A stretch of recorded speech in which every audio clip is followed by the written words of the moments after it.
অনুরাগের ছোঁয়া আজকের পর্বে দেখা যায় সূর্য হাসপাতালের সবার সামনে বলে যে জয়ীর অপারেশন কমপ্লিট হয়ে গেছে। এই কথা শুনে সবাই খুশি হয়ে যায়। তারপর ডাক্তারবাবু এসে বলে দীপার রক্ত লাগবে। সূর্যকে রক্ত আনার কথা বলে। সূর্য যখন রক্ত আনতে বের হবে সেই সময় হাসপাতালে পুলিশ এসে হাজির হয়। পুলিশ সেখানে এসে বলে আমাদেরকে এখান থেকে ইনফর্ম করা হয়েছে যে এখানে নাকি একটা মহিলাকে খুন করার চেষ্টা করা হয়েছে। পুলিশের এই কথা শুনে সূর্য রূপার কাছে নিয়ে আসে।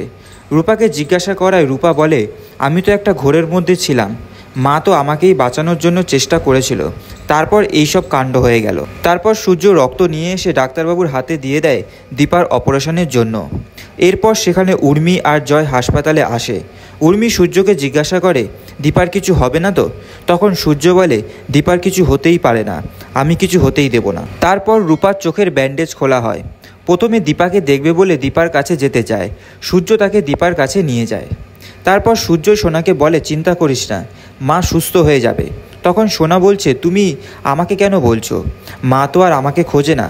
সূর্য বলে তুই যখন বড় হবি তখন সব বুঝতে পারবি সোনা। এইদিকে মিশকা সবাইকে কথা বলতে দেখে সবার নজর এড়াতে রুমের মধ্যে ধোঁয়া ছড়িয়ে দেয়। আর তখনই মিশকা দীপার কেবিনে ঢুকে নার্সকে বাইরে বার করিয়ে দেয়। সেই মুহূর্তে দীপার অক্সিজেন মাস্কটাও খুলে দেয়। তো বন্ধুরা, এরকম সিরিয়াল সংক্রান্ত আপডেট পেতে হলে আমাদের বিট্টু অরিজিনালস ইউটিউব চ্যানেলটিকে সাবস্ক্রাইব করে রাখতে হবে এবং পাশে থাকা বেল আইকনটিকে প্রেস করে রাখতে হবে। দেখা হচ্ছে পরবর্তী একটি ভিডিওতে। সবাই ভালো থাকবেন।